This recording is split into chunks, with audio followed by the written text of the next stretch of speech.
Sa ngalan ng Ama at ng Anak at ng Espiritu Santo. Amen. Purihin ka, Mang Diyos na makapangyarihan sa lahat. Muli marami pong salamat sa panibagong araw na ipinagkakaloob mo sa bawat isa. Ang unang biyaya na aming natatanggap ay kami magising sa panibagong umaga na kung saan binibigyan mo kami ng pagkakataong magbalik loob sa iyo, maglingkod sa iyo, upang sa ganon, mapaghandaan namin ang muli mong pagbabalik. Panginoong Diyos, Diyos na buhay, Ikaw ay patuloy na nagbibigay ng kahabagan sa iyong nilikha. Sa mga oras pong ito, hayaan mo pong lumapit kami sa iyo na may kababaang loob at humingi ng kapatawaran sa aming mga kasalanan. Yes, Lord, sa buong maghapon, sa bawat araw, kami laging nagkakasala. Gustuhin man namin o hindi, sa aming pananalita, sa aming isipan, sa aming pagkilos, kami nagkakasala sa iyo, Panginoon. Sa mga oras ay ito, linisin mo po ang aming mga puso upang sa ganon ay mabuksan ang aming spiritual na kaugnayan sa iyo. Sapagkat ikaw, Diyos, ay Espiritu at dapat lamang sambahin sa Espiritu at sa katotohanan. At ang iyong mabuting balita ay katotohanan, at ang katotohanan ang magpapalaya sa amin. Ikaw po ang nakababati ng nilalaman ng aming puso, ang bawat pagsubok na aming hinaharap. At ikaw rin po ang kukunan namin ng lakas at pag-asa upang anumang bagyo, anumang pagsubok na mayroon kami sa aming buhay, ay aming makayanan sa tulong mo, O Lord. Come, Holy Spirit, we need you, and come, Holy Spirit, we pray. Patuloy mo pong puspusin ang iyong abang lingkod. Gamitin mo lamang ako bilang instrumento ng iyong tinig, daluyan ng iyong mensahe. Ako isang makasalanan at isang makasalanan na lumalapit sa iyo upang sa ganon maglingkod sa pangalan mo, Panginoon. Pagkaloob mo po sa akin ng karunungan, kahinahunan, at ang discernment, O Lord.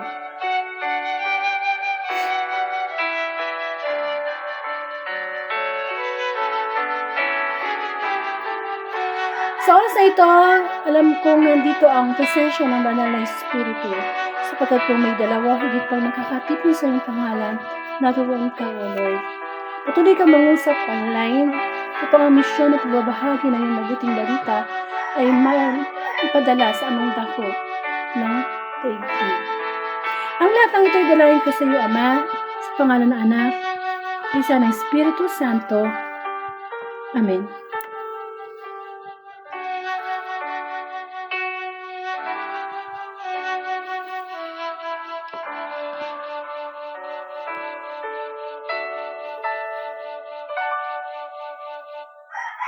Sama-sama po natin pakinggan ang mabuting balita.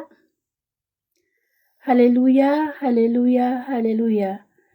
Purihin ka, Amang Diyos na makapangyarihan sa lahat. Haleluya, haleluya.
A proclamation of the Holy Gospel according to Mark. Glory to you, O Lord. Some Pharisees and teachers of the law who had come from Jerusalem gathered around Jesus. They noticed that some of his disciples were eating their food with hands that were ritually unclean. That is, they had not washed them in the way the Pharisees said people should. For the Pharisees, as well as the rest of the Jews, follow the teaching they received from their ancestors. They do not eat unless they wash their hands in the proper way, nor do they eat anything that comes from the market unless they wash it first. And they follow many other rules which in they have received, such as the proper way to wash cups, pots, copper, bowls, and beds. So the Pharisees and the teachers of the law asked Jesus, "Why is it that your disciples do not follow the teaching handed down by our ancestors, but instead eat with ritually unclean hands?" Jesus answered them, "How right Isaiah was when he prophesied about you. You are hypocrites, just as he wrote. These people says God honor me with their words, but their heart is really far away from me. It is no use for them to worship me because they teach human rules, as though they were my laws. You put aside God's command and obey human teachings." And Jesus continued, "You have a clever way of rejecting God's law in order to uphold your own teaching. For Moses commanded, 'Respect your father and your mother. And if you curse your father or your mother, you are to be put to death.' But you teach that if the people have something they could use to help their father or mother but say, 'This is korban,' which is mean it belongs to God, they are excused from helping their father and or mother. In this way, the teaching you pass on to others cancels out the word of God. And there are many other things like this that you do." Brothers and sisters, the gospel of the Lord. Praise to you, Lord Jesus Christ. Welcome po sa Word of God Daily Gospel, na kung saan ang layunin ng Facebook Live na ito ay ipalaganap ang mabuting balita through social media, kamukha po ng Facebook Live. At ito po ay nasimula year 2019 at salamat po sa Panginoon. Hanggang sa mga oras na ito ay patuloy na ginagamit ang social media upang ipalaganap ang mabuting balita. Sapagkat ang pagpapalaganap ng mabuting balita ay iniutos po sa atin ng Panginoon bilang mga misyon natin. Kasi nga ang Panginoong Jesus ay anak ng Diyos. Siya mismo binigyan ng misyon ng Ama sa Langit na magkatawang tao to save mankind. And of course, i-mission niya ang mabuting balita. At mismo na rin ng Panginoong Jesus ang nagsabi na hindi lamang sa tinapay nabubuhay ang tao, kundi sa bawat salitang namumutawi mula sa bibig ng Diyos. Why? So we can live by faith and not by sight. At ako po si Sister Angelica Dorde, sa po akong Katoliko from Bulacan. So, maraming po salamat sa Diyos. Ngayon po ay February 10, 2026. At ang Tuesday Gospel po ang ating pagninilayang bilang pagkaing spiritual. So medyo mahaba yung Gospel sa araw na ito. Ito ay pagbasa mula sa sulat ni San Marcos, chapter 7, verses 1 to 13. So bigyan na lang natin ng senaryo yung mabuting balita. Alam po natin na tungkol ito sa mga minanang turo. Okay? So, ang mga Pariseyo, ang mga Pariseyo kasi, Eskriba, Saduseyo, sila po yung mga dalubhasa sa kasulatan. Para po silang mga pare kung ituturing natin sa panahon natin ngayon. So, alam na alam nila ang laman ng Bible, alam na alam nila ang mga utos ng Diyos. Ngayon po, meron po isang Pariseo at mga ilang eskriba na galing sa Jerusalem. Ngayon po, lumapit sila sa Panginoong Jesus. Kasi nakita nila na yung ilang mga alagad ni Kristo ay kumakain na hindi munang naghuhugas ng kamay. Amen? Ito pong hindi paghuhugas ng kamay ng mga alagad bago kumain, malaking issue na yon sa panahon ni Kristo. No? Hindi ka mukha sa panahon natin ngayon, kahit hindi ka maghugas ng kamay, pwede kang kumain. Kasi usually naman tayo gumagamit ng kutsara at tinidor, no? Pero nung panahon ng pandemic, ay talagang mabiling-mabili ang paglilinis ng kamay, alcohol. Amen. So, kasi itong mga Hudyo, mga Pariseo, sila ay naghuhugas ng kamay bago sila kumain. Kasi yun nga yung turo ng kanilang mga ninuno. Kasi alam niyo sa panahon ni Kristo, no? Ano yan ang buong araw, halimbawa, kamukha ngayon, Martes, mula palang paggising mo hanggang sa pagtulog mo, ang mga tao nung araw, masyado silang nag-o-observe sa kanilang mga kilos, sa kanilang mga sinasabi, kailangan laging nakasunod kung ano yung utos ni Moises, kung ano yung tradisyon nila, kailangan yun. So, lagi nilang sinasabi nila sa sarili na, ay, baka mamaya araw ngayon ng pamamahinga, bawal magtrabaho. Kailangan bago ako kumain, maghuhugas muna ako ng kamay. Kailangan pag pumasok ko sa bahay ng isang tahanan, kailangan tanggal yung sapatos, tanggal yung mga panyapak. Kailangan yung mga ihain kong mga kobyertos, malilinis talaga yan. Talagang ano sila, no? Very, very clean sila. Yung mga ninuno nung araw, no? Lagi nilang iniisip yan kung ano ba yung tama yung pagkilos nila, pagsasalita nila. So, ganun sila, no? Hindi ka mukha ngayon, wala sa atin yan. Tayo kumikilos tayo according saan gusto natin ikilos. Wala tayong pakialam kung tama o mali yung ginagawa natin sa panahon natin ngayon. So, ngayon dumating ang Panginoong Jesus, kakaiba. Kasi yung kanyang mga alagad, nakikisalo sa mga makasalanan. Kaya nga, di ba, binabati ko si Kristo, sabi, akala ko ba, ano yan? Maka-Diyos yan. Kiniklaim niya na siya yung Mesiyas, sa yung anak ng Diyos. Pagkatapos makikita mo, ang kasama niya sa kainan, sa hapagkainan, ay puro makasalanan. So, itong mga Pariseo na to, itong mga dalubhasa sa kasulatan to, wala silang ginawa, kundi hanapan ng butas. Inaabangan nilang magkamali si Kristo. Bakit? Sapagkat sila'y naiinggit sa Panginoon. Sino ba naman ang hindi maiinggit, ma-insecure?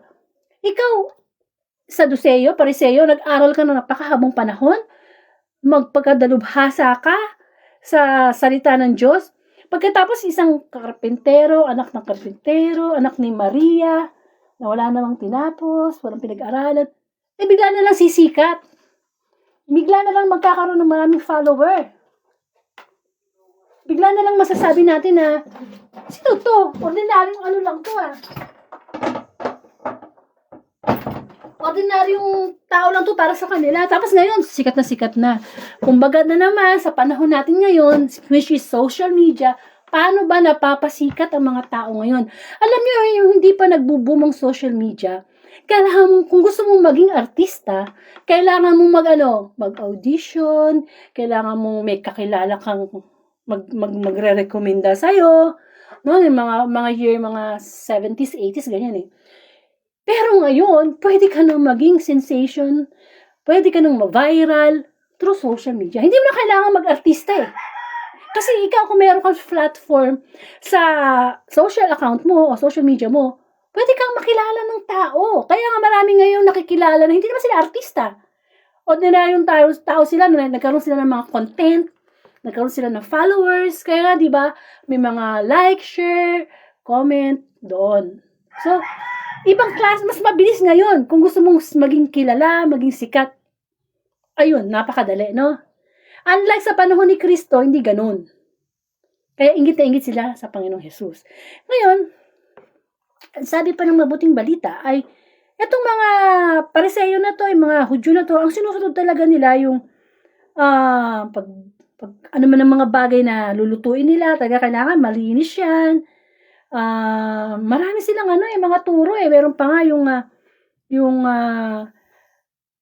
basta sa kalinisan, talagang sabi nga nila malinis sila sa katawan, sa bahay, panlabas. Di po ba? So, ngayon, hindi lang nakatiis yung Pariseo, no, lumapit sila kay Jesus. Ngayon, tinanong nila ang Panginoong Jesus, bakit ba yung mga alagad mo at ikaw ay hindi sumusunod sa tradisyon o mga minanang turo? Ano ngayon ang sinagot ng Panginoong Jesus? Sabi niya, tama ang hula ni Propeta Isaias tungkol sa pagiging mapagpaimbabaw nyo.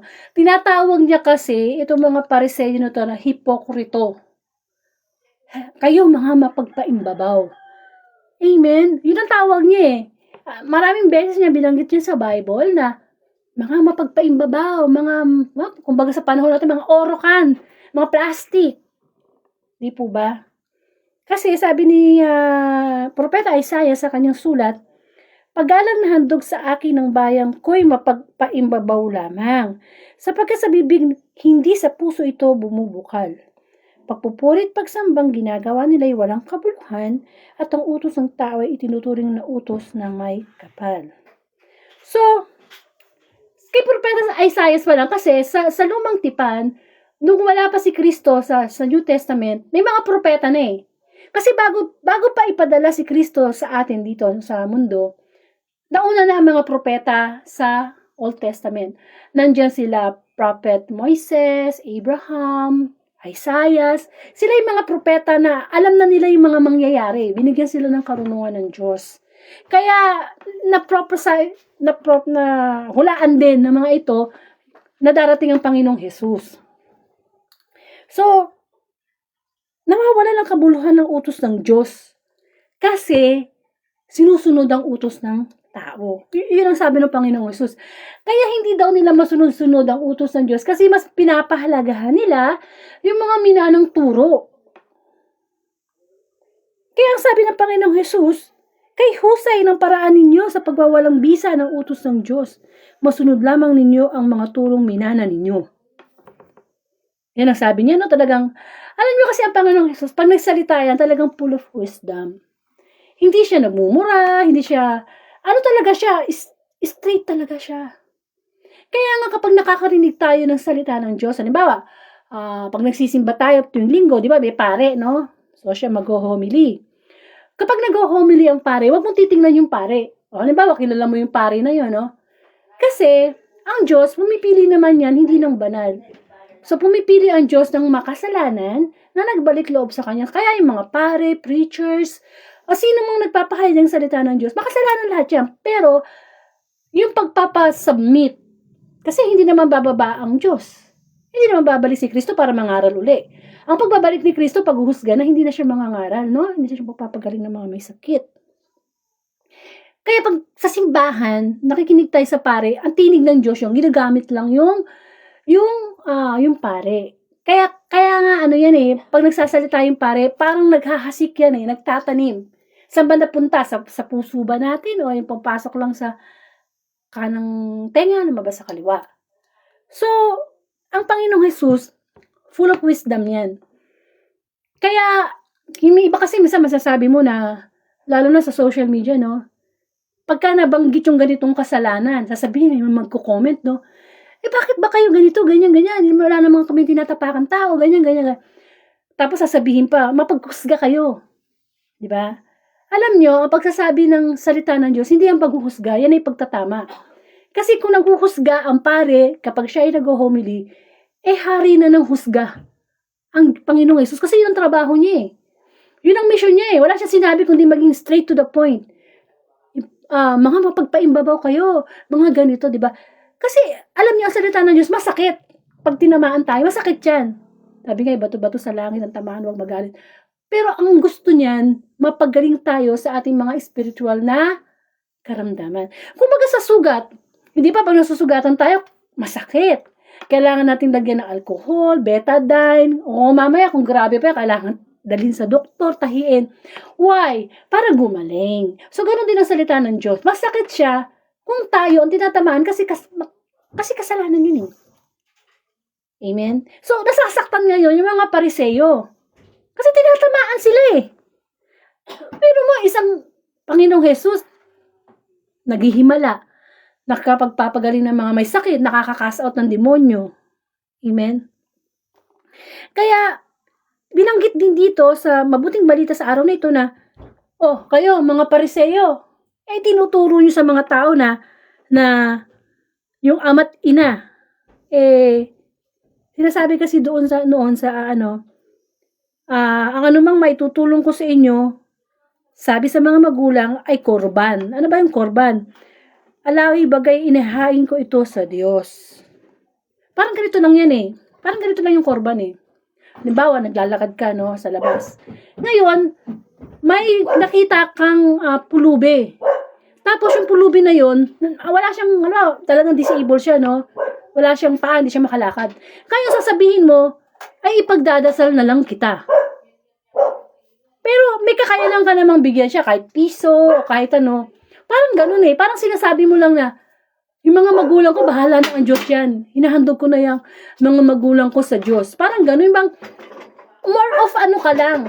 Yung nagpipray ka, pero hindi ka gumagawa. Yun ang tinatawag na patay na pananampalataya. Patay ang pananampalataya pag walang gawa. Yun. So, yun ang kanilang mga turo nung araw, Sa ganitong paraan, binabaliwala nila ang salita ng Diyos sa pamamagitan ng mga turong minana nila sa kanilang mga ninuno. So, yun yung parang pinaka-senaryo ng mabuting balita ngayon, Yung bang mga tao, sunod lang sila sa mga minanang turo, pero hindi sila sumusunod sa kalooban ng Diyos.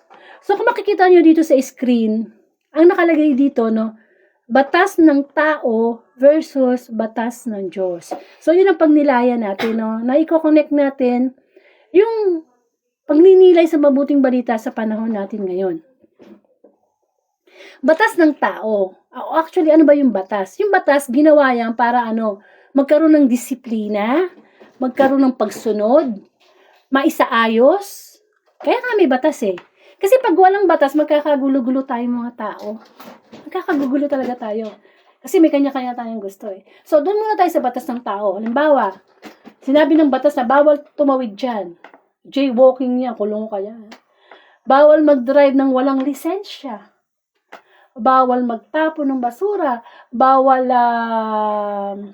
minsan nga sa ibang bansa, pag dumura lang, bawal na eh. So, bawal. No? Kaya nga siguro may mga tao na gusto nilang maging attorney. Kasi gusto nilang gumawa ng batas. Ay, sorry, hindi pala gumagawa ng batas. Sorry. Gusto nilang magpatupad ng batas. Or sabihin na natin ang nagpapatupad pala ng batas, yung mga pulis. Yung attorney, sila yung tagapagtanggol. Sila yung tagapagtanggol. Kung may mga na-violate ng mga batas, sila yung magsasabi na, hindi, ito tama, according to article ganito, ganyan, So, yung batas ng tao, nag-exist yan dito sa mundo para sa kaiaayos ng isang bansa. So, madali bang sumunod sa batas ng tao? Usapan muna natin batas ng tao. Madali ba? Madali ba? Hindi madaling sumunod sa batas ng tao kapag ang tao ay pasaway. Kapag ang tao ay madaya, hindi madaling sumunod sa batas ng tao. Kapag ang tao yun nga, yung pasaway. Bawal lang. Ibang sabi nga ng Panginoong Hesus, ang mapagkakatiwalaan sa maliit na bagay, mapagkakatiwalaan sa malaking bagay. Ang hindi mapagkakatiwalaan sa maliit na bagay, hindi mapapagkakatiwalaan sa malaking bagay. So, ano ibig sabihin nun? Ano ibig sabihin nun? Paano tayo makakasunod sa malaking utos o malaking batas kung sa basic pa lang, maliit pa lang din natin kayang gawin? Halimbawa, tayong mga tao, sabi ng batas, bawal kang mag-drive ng walang lisensya. Minsan, di ba, may mga nahuhuli na nagda-drive. Lasing na, lisensya. kulong yun. Multa yun. Impound yun. O kaya sinasabi ng batas na bawal magmotor ng walang helmet. Kasi pag nahuli, magkano doon? Multa. Tsaka syempre, protection. Kasi ang nangyayari kasi, kinakatwiran natin ng mga tao, may batas tayong dapat sundin, pero meron din tayong sariling batas na sinusunod sa sarili natin. According sa gusto natin, no? So ako nga minsan nalulungkot ako, nakikita ko na motor, nakasakay yung tatay, nanay, nasa gitna pa yung baby, ha? Wala silang helmet. Paano kung bigla silang madisgrasya? Di, sabog lahat yung ulo nila. Kasi ang disgrasya, accident, hindi mo masasabi kahit ano, kung kailan ito, kung paano. Maaaring nag-iingat ka, pero yung kasunod mo, hindi. Kasi nangyari na sa akin yan eh. Ako yung nakamotor, may kausap ako, siguro mga 10 hakbang lang yung layo ng kausap ko. Naka-on yung motor ko. May kausap ako. Biglang may dumaan. Tinawag yung attention ko. Pag tingin ko doon sa tumawag sa akin, na naikot ko yung yung anuhan ng motor. Bumangga ako doon sa pader. Buti lang kamo. Malapit lang siya. Ang naano sa akin, yung medyo dito sa ilong ko. Peklat ako dito sa ilong. So, ano ibig sabihin nun? Yung batas ginawa para sumunod, para maiwas tayo sa disgrasya. Kaya yung mga simpleng ganyan, pag-helmet, yung pagkakamukha ng basura. Di ba sabi nga, bawal magtapon ng basura dito. Pero sa Pilipinas, gusto mong makita ng maraming basura, maghanap ka ng paskel na nakalagay, bawal magtapon ng basura, ng daming basura. So, yung magsimula tayo sa maliit, yung candy, balatang candy. Itapon natin sa tamang tapunan. Kung di pa natin matapon sa tamang tapunan, lagyan muna natin sa bulsa. Kasi ganun sa ibang bansa eh. Hindi sila pwede tapon dyan. Kasi yung maliit lang siya na candy, paano kung 1,000 tao yung dumaan dun? At 1,000 tao din ang ng balatang candy. Kaya di ba nagkakaroon tayo ng baha? Kasi nagiging barado yun sa mga kanal. Ang hirap kasi minsan sa ating mga Pilipino, pag sa ibang bansa, ay talagang napaka-disiplinado natin sumunod sa kanilang mga batas. Pero pag dito sa Pilipinas, pasaway tayo. Hindi ba? Yung mga ganun, yung mga batas ng tao. O kaya, sinasabing batas ng tao na bawal mga lunya. Yan, bawal mga lunya.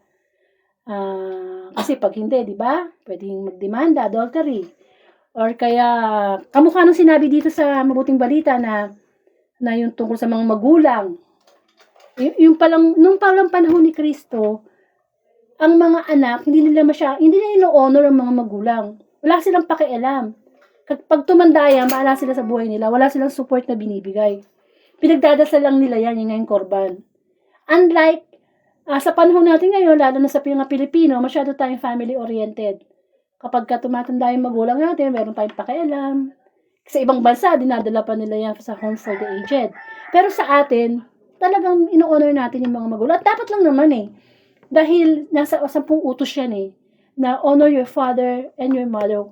Hindi naman sinabi na igalang mo lang yung ama't ina kapag sila yung mabait. Hindi.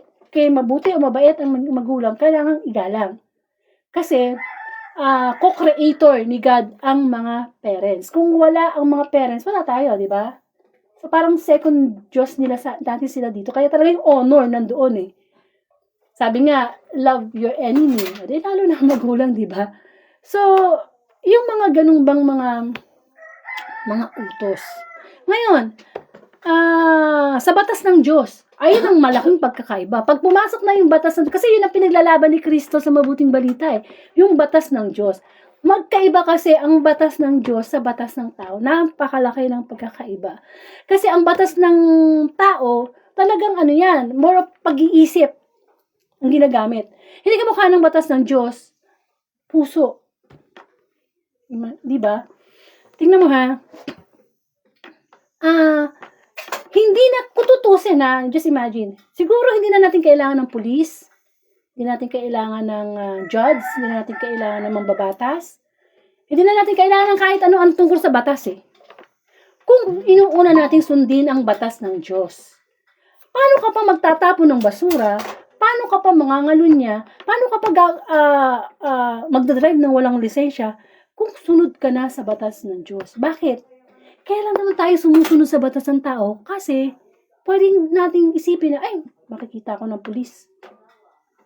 Samantalang ang batas ng Diyos, kahit walang pulis, kahit walang nakalagay dyan, nakapaskel na bawal ito, hindi na yung gagawin ng tao. Bakit? Kasi alam ng tao na, nakikita ako ni Lord eh.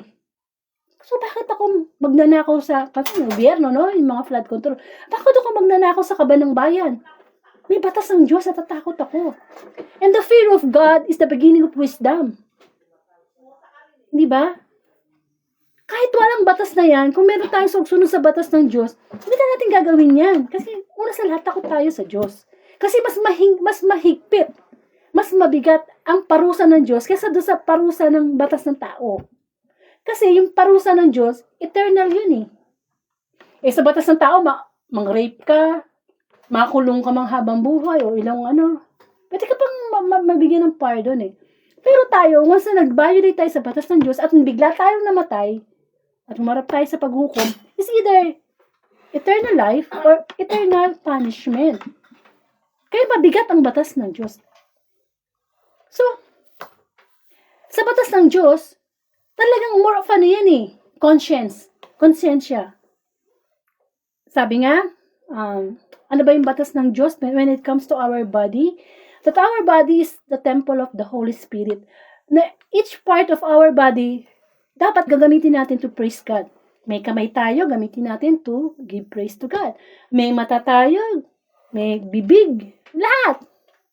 Bawat bahagi.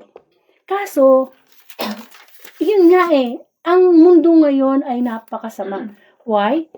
Kasi nung panahon ni Noah, masama na ang mga tao eh. Kaya nga ginunaw yung mundo, no? First, paggunaw. Ay ngayon, pwede rin magunaw ang mundo. Anytime. Kasi nga meron tayong hinihintay na second coming. Pero, ang habag ng Diyos, maapaw eh. Hindi pa niya binibigay ang second coming. Hindi pa sinasabi ng Ama sa langit na, sige, balik ka na, anak ko, Kristo. Para gunawin na uli ang mundo for paghuhukom. Kaya tayo, nabubuhay tayo sa habag talaga ng Diyos. Wala pang pagpaparusa, wala pang paghuhusga. Kung ang isang tao nagkasakit, kung minamalas ka sa buhay mo, hindi yung parusa ng Diyos. Yan ay consequences ng ginawa natin. It's a choice. Because hindi natin ginamit ang ating free will in a nice way. In God's way pala. So, batas ng tao versus batas ng Diyos, mas piliin natin yung batas ng Diyos. Kasi, yun ang gusto ng Panginoong Hesus. Dahil sabi niya, mga plastic tayo, mga orokan tayo, na, naglilingkod ka nga sa simbahan, pari ka, madre ka, lay minister ka, lector commentator ka, nagdadasal ka nga, nagbabasa ka ng Bible, anything, etc. Pero, outside lang pala yun. Pakitang tao lang. Di po ba? Kasi sabi ng Panginoon, lahat tayo marunong tayo magdasal. Lahat tayo nagsisimba. Hindi naman pala lahat. Pero ano sabi ng Lord? Ang makakapasok lang sa langit, ang sabi sa Mateo chapter 7 verse 7, hindi lahat ng tumatawag ng Lord, Lord ay papasok sa langit, kundi yaong lamang sumusunod sa kalooban ng Diyos. So maliwanag na sinasabi na sumusunod. Obedience. Napakahalaga nun. Sa batas naman napakahalaga ang number 1, yung nag-o-obey tayo. Diba? At sa pag-o-obey, sino maliligtas? Yung nagtitiis hanggang wakas. So, kaya maging careful tayo nowadays kasi si Kristo nasa langit siya. Kaya nga diba darating siya anytime. So, iniwan ng Panginoong Hesus, yung Holy Spirit. Kaya nga bago umakyat si Kristo sa langit, nagdasal siya sa Ama, sabi niya, hingi po ako ng gabay na iiwan dito sa mundo para maging gabay ng mga tao. Kasi alam ko po na kapag wala na ako rito, talagang magtatrabaho ang dyablo. At nowadays, talagang nagtatrabaho ang dyablo na hindi lamang double time, triple time. At ginagamit din niya ang social media. Kaya di ba, ang dami nagvo-viral ngayon na hindi kalooban ng Diyos. Na ang mga tao naman, akala nila, nakakatuwa. Kasi, idol ko yan. Sikat artista yan. Ginagawa nga nila. Gawin ko na rin. Kaya nga dapat aware tayo sa batas ng Diyos, hindi lang sa batas ng tao. Kasi, kamukha sa galit, ano ba ang batas ng tao? Pag ikaw minura, burahin mo din. Batas ng tao yan Nature ng tao yan eh. Pero anong batas ng Diyos? Kapag ikaw ay minura, huwag mong murahin. Hindi ba? Ay, wala kayong pagkakasundong mangyayari yan. Magpapataasan tayo ng pride. May tinuturuan tayo ng Diyos ng pagpapakumbaba. So, ano ba mga nangyayari ngayon sa social media? Binibisi ng Diablo ang mind natin sa social media. Hindi natin natutupad ang misyon natin. Ba't ba tayo nag-e-exist sa mundo? Para lang ba mag-aral, magtrabaho, kumain, maglibang? Ganun lang? Yun lang ba yun? Hindi yun. Pero talaga, kasi ako ang Panginoong Jesus nga nag-mission siya, tayo pa kayo makasalanan. Dapat nga mas mag-double time tayo mag-triple time Kasi mahirap magsisi sa huli. Walang pagsisisi sa una. Kasi pag ang pagsisisi na sa una, wala nang magkakamali. At maraming parable, kwento ang binigay ang Panginoong Jesus dyan. Kamukha nung mayaman at si Lazarus. Yung si Lazaro, pulubi yun. Yung mayaman siya in a way na nabuhay siya sa mundo na puro pagpapakasarap. Nakikita niya si Lazaro na pulubi, di niya tinutulungan, di niya pinapagamot, sabay silang namatay. Ngayon, si Lazarus yung pulubi, napunta of course, sa langit, at yung mayaman sa impyerno. Ano sabi ngayon nung mayaman? Sising-sisi siya. Bakit? Kasi, sandali lang pala yung pagpakasarap niya sa mundo Diba? Lagi ko sinasabi, anong mapapala ng tao, makamtam na niya ang lahat sa mundo, kung ang kapalit nito yung kanyang kaluluwa. So, minsan nakakalimutan natin na hindi lang tayo katawang lupa. Meron tayong espiritu, meron tayong kaluluwa. Mas importante. Huwag tayo matakot sa pumapatay sa katawang lupa. Matakot tayo sa pumapatay sa ating kaluluwa. Which is yung kasalanan. Sapagkat ang totoong problema talaga nating mga tao is spiritual battle between good and evil. Kaya kailangan alam natin ang batas ng Diyos. Kuminsan nga alam na nga natin, simple-simple, 10 utos ng Diyos. Pero kung tutusin, napakarami pang utos ng Diyos. Sa 10 utos ng Diyos, ilan ang nasusunod natin doon? It doesn't mean na nasunod mo yung 9 na utos ng Diyos, langit ka na. Tapos yung pang 10, nagnanakaw ka naman. Walang valid yun. Sapagkat sinabi ng sa Santiago, ang sumusunod sa buong kautusan, ngunit lumabag sa isa ay lumabag sa lahat. Yan ang batas ng Diyos. Di po ba? Pero, ang Panginoon ay puno ng kahabagan. Kahit sabihin na natin na naging masama tayo for 20 years, 30 years, ang gusto ng Panginoon yung ngayon. Nakatunghay siya sa ngayon. Parang ano lang yan naalala niyo si Kristo sa bundok ng Golgota, nung siya'y pinako sa krus, may 2 magnanakaw, di ba? At sabi ng isang magnanakaw, kung talagang anak ka ng Diyos, kuha ka ng himala. Baka walang nutong sarili mo, kami. Anong sabi ng isang magnanakaw? Hoy, wag kang ganyan, siya, hindi niya deserve yan. Wala niyang kasalanan, pero tayo deserve nating mahang sa cross. Kasi ang paghahang sa cross noon, worst na parusa na yan Sabihin, napakawalang ya mo ng tao kapag nakahang ka sa cross. Walang ya ba si Kristo? Hindi. Pero anong sabi ni Kristo? Ngayon din, isasama kita sa paraiso. Kasi ni-request nung magnanakaw na pagdating mo sa langit, sama mo naman ako. It only means one thing, that God is a forgiving God. Kung buhay pa tayo. Pero once na naabutan na tayo ng kamatayan at hindi tayo talagang sumunod sa mission, sa pagkakaroon ng relasyon sa Diyos, relasyon ang ibig sabihin nito pwede tayong mapunta sa impyerno. Kasi ano naman tayong tao hindi lang natin napapansin ng Diyos kasi maraming pwede tayong pagkalibangan sa mundo Pero subukan mong wala na lahat. Wala na lahat sa mundo yung kinakalibangan ng tao. At talagang Diyos na lang. Marami talagang magbabalik loob sa Diyos. Kaso, it's too late. Okay? So, ano pa yung mga batas ng Diyos na nangyayari ngayon sa social media? Pag-usapan na natin since nandito naman tayo sa end times Nasa end times na tayo, naghintay lang tayo talaga ng pagbabalik ni Kristo. At kung hindi man tayo abutan ng pagbabalik ni Kristo, pwede tayong mamatay anytime. We cannot say na bata pa tayo, mayaman pa tayo. Hindi. May classmate ako. 25 years old yung kanyang anak namatay. Nauna pa sa kanya. That's life. No? Kailangan pinaghahanda ang kamatayan. So, ano pa nangyayari dito sa mga social media?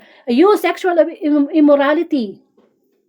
Na ngayon sa social media, okay na yung same-sex marriage. Babae sa babae, lalaki sa lalaki. Napopromote na yan sa social media. Ang tanong, batas ng Diyos, acceptable? Of course not. From the beginning, lalaki, babae ang nilikha, tsaka binili ng ama sa babae at lalaki na nilikha niya, si Eva at Adan, magparami kayo. So, paano magpaparami ang parehong lalaki, ang parehong babae? So, sexual immorality yun, at yun ay karumal-dumal sa harapan ng Diyos. Actually, tinuturing yung mortal sin. Ano pa? Sex outside marriage, fornication. Kung hanggat hindi kayo kasal, hindi kayo pwedeng magtalik kasi mortal sin yan. Amen? Para lang yan sa mag-asawa. Pero ano ngayon ang pinipraise ng social media? Okay na yan. Okay na yan. Which is, hindi dapat. Diba? So, ano pa? Yung mga, tawag dito, divorce. Sa ibang bansa, ano na yan? Okay na yan. Sabi ng Diyos sa Marcos, no? Chapter 10, verse 9 na, ang pinagsama ng Diyos, huwag paghiwalayin ng tao. Divorce. Ako personally, ayoko ng divorce. Why? Kung puro na lang divorce, ang dami mo nang parayo nang pakikisamahan. Hindi ka na nahinto. Hindi mo na gusto ng isa, pagpapalit ka, ano yung damit? Ang pag-aasawa, kaya nga pag-aasawa, hindi yan parang kaning susubo pag nainit iluluwa. Pag pinakasalan mo ang isang tao, una mong isipin, kaya ko ba daw mahalin kapag ito ay na disgrasya? Na wala nang kakayanang buhayin ako. Pag ito ba ay nagloko, pag ito ba ay maraming bisyo, pag ito ba ay na-discover ko marami pang mas, yan nun. Hindi papakasalan mo kasi mayaman, matalino, ganyan. Hindi ganun. Hindi yung definition ng love. And, of course, ano pang nangyayari ngayon sa social media? Yun nga, mag-ingat tayo sa mga fina-follow nating mga personality sa social media. Kasi, kung alam natin na ang pinopromote nila ay immorality, hindi yung para sa Diyos. Kasi sabi nga ng Panginoon, sa Colossians chapter 3, verse 23, ano man ang ginagawa nyo, gawin nyo na parang hindi kayo sa tao naglilingkod, kundi sa Panginoon. Kung sa social media, fina-follow natin yung mga taong nagpo-promote ng mga ayaw ng Diyos. Nangyayari talaga yan, no? It doesn't mean na majority wins. Gusto na ng maraming tao, okay na yun, acceptable na yun. LGBT, acceptable na yun. Look ha, ang Diyos, mahal niya tayong mga makasalanan. Ang ayaw lang niya yung kasalanan ginagawa natin. Kaya ko nasabi yung LGBT, kaya ko nabanggit yun. Mahal yan ng Diyos, mahal. No? Pero ayaw ng Diyos yung excuse me, ginagawa nila na pinopromote pa nila na nagmamalaki pa sila sa social media na nagpapakasal sila. Tapos, parang tinatakpan nila yung kanilang kasalanan na, tumutulong naman kami sa kapwa namin. Mabuti naman kaming anak. Tayo ay hindi maliligtas sa mabubuting gawa.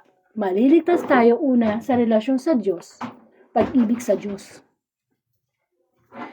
Kasi, pag mahal na mahal natin ng Diyos, sabi nga, seek first the kingdom of God, saka palang magbubunga yan ang mabubuting gawa. Hindi tayo pwedeng kamukha ng mga ibang politiko. Wala silang ginawa sa buhay kundi gawa ng ganito, tulong sa kapwa, ipopost nila, ibabanner nila para itaas ang sarili. Minsan ganun, di ba? Gumagawa sila ng kabutihan, hindi para tumulong talaga sa kapwa, kundi para maghanda sa susunod na eleksyon, para makilala sila. Kaya nga, hindi tayo masisave sa mga good works natin. Kailangan relasyon muna sa Diyos bago yung good works na yan. Okay? So, isa yan sa mga batas ng Diyos na dapat na sinusunod natin. Ano pang na mangyayari sa social media? Yun nga, 24 hours tayong binigyan ni Lord ng oras. Actually, bawat kurap ng mata natin, every beat of our heart, ang Diyos ang nagsusupply. Ang tanong, anong naibabalik natin sa Panginoon? Grateful heart, nagpapasalamat ba tayo bago kumain? Nagdadasal ba tayo sa umaga? Nagpapasalamat ba tayo? Nagising tayo? Kasi yung nagising tayo sa panibagong umaga, himala na yan eh. Hindi yan ordinary. Kasi marami tayong kasabayan na natulog na hindi na nagising. Pero tayo, binibigyan pa tayo ulit ni Lord ng pagkakataon. Bago matulog, napakahalaga niyan. Prayer. Kasi prayer, ano yan eh? Chat room natin yung kay Lord. Chat room. Hindi ba? Sino bang gusto mong makausap? Yung idol mo? Yung paborito mo artista? Proud na proud ka? Ipopost mo pa sa... ang Diyos na yan eh. Nasa kanya ng lahat. Kailangan, we have to be proud na, Lord, nakapag-usap ako. Sige, kakausapin lang natin, Lord, pag may problema. Hindi ganun. Hindi ba? Always remember na laging kinokontra ng dyablo ang batas ng Diyos. Actually, ang dyablo, kabisado niya lahat ng nakasulat sa Biblia. Kaya kaya niyang kontrahin yan. If God said, God is love, edi, alam ng dyablo, ginagamit ng Diyos ang salitang love, gagamitin ko din yan. Kaya di ba ngayon may mga sikat na artista na pinagmamalaki nila yung relasyon nila sa kapwa lalaki, na dati nililihim nila yan. Ngayon, na-proud sila eh. Basta nagmamahalan kami, wala kami sinasaktan na ibang tao. Sila sinasaktan ibang tao, nasaktan nila ang Panginoon. Ano ngayon na nangyayari sa kabataan? Mga bata, malilito sila, ba't ganun? Naghahalikan yung kapwa babae, kapwa lalaki. Di ba nalilito yung mga kabataan? Kaya nagiging worse ang kasalanan ng tao ngayon. Kasi ang kasalanan ng tao ngayon, high-tech na, dipindot na lang. Hindi ka mukha noon, bago ka makamasasabing nangalunya ka o nagtaksil ka sa asawa mo, panahon ng mga lolo't lola namin, kailangan nyo pa magsulatan. Kailangan mo makikita sa'yo sa ganito. Di ba? Ang tagal ng proseso, no? Unlike ngayon, magpindot ka lang. Makakapunta ka na sa mga porn site, makakapag-post ka na ng mga sama ng loob mo sa social media mo. So, ang bilis ng pag-ano ng kasalanan. So, dapat lamang na maging aware tayo sa mabuting balita. Sinasabi ng Panginoon, hindi mahalaga na ang linis-linis mo sa panglabas. Masyado kang, meron tayong tinatawag na, ano ba yung word na yun? Yung sobrang malinis sa katawan, yung may tawag dun. Hindi lang hygienic, may tawag, balidosa, yun. Yung bang makonting madumihan lang, alcohol, konting ano lang, di ba masyadong maayos. Ano yun? Hindi masama. Pero kung parang more of panglabas lang tayo, yun ang ayaw ng Diyos. Ayaw ni Kristo yun. Gusto ni Kristo yung pusong malinis. Kasi nga, sabi sa Sermon sa Bundok, mapalad ang mga tao may malinis na puso sapagkat makikita nila ang Diyos. Actually, hindi kailangan maging mababaw ang pagtingin natin sa Diyos. Kung alam lang natin sa Trinity, the Father, Son, Holy Spirit, that the Father is the Creator, Jesus is the Savior, Holy Spirit is the Sanctifier, napakababaw niyan. Kailangan natin i-deepen ang ating relationship sa Diyos. Paano ba yung deepen? Pagka nag-aasawa ka, mas nakikilala mo yung asawa mo kasi tira kayo, nagsasama kayo under one roof. Mas lalo sa Diyos. Hindi po ba? Kasi, siya lahat ang nagsusupply. And, wala pang na-inventong word na masasabi ko na magdi-describe kung gaano kasarap makipagrelasyon sa Diyos. Kasi, ma-appreciate mo talaga yung mga simple things eh. Hindi ka na mangangarap ng mga, gusto kong yumaman, Kasi, Diyos na mismo, kayamanan na yun eh. Having peace of mind, you learn how to forgive, yung nakakatulong ka na sa kapwa mo without asking for in return. Diba? Yun na yun eh. Yun na kayamanang hindi nabubulok, hindi nananakaw. Kasi ang dyablo, since alam ng dyablo na likas tayong makasalanan, lahat ng mga tawag ng laman, mga nakakasilaw na kayamanan, katanyagan, nangyayari naman yan, di ba, sa gobyerno natin ngayon?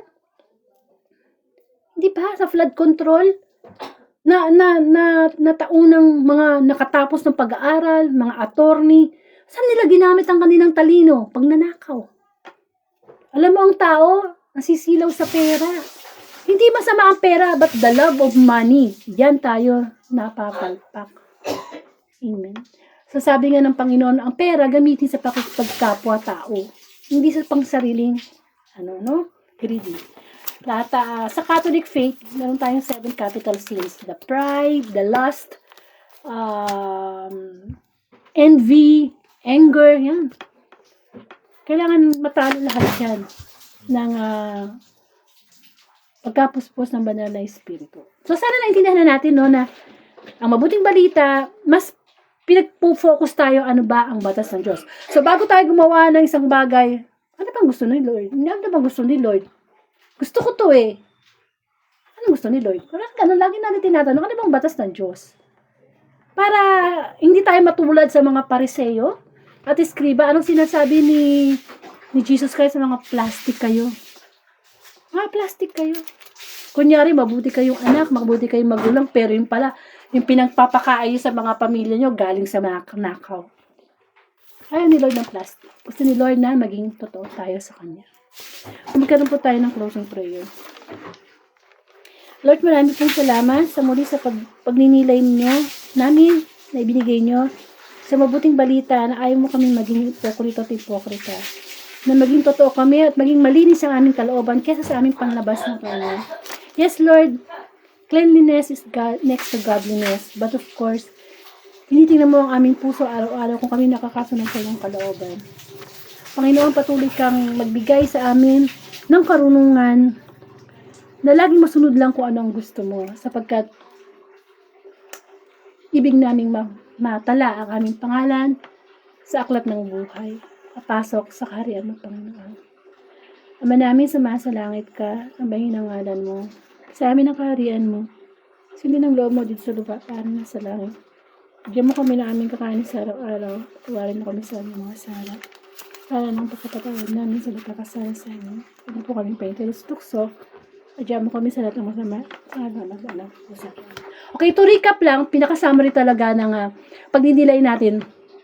Marami tayong minanang turo. Okay? Actually, tradition, mga kasabihan, yung naalala ko lang yung, huwag kang magwawalis sa gabi, lalabas ng swerte, yung mga gano'n na, ang pinakamahalaga, kung anong turo ni Kristo. Yun ang masundin natin. Diba? Kasi doon tayo ililid sa buhay na walang hanggan. So, maraming pong salamat. Pakishare na lang pong today's gospel sa inyong timeline or sa inyong group chat o ipakinig nyo sa inyong mga kasama, sa kapitbahay nyo bilang pagtupad sa Great Commission. Meron po tayong mission to spread the word of God through social media.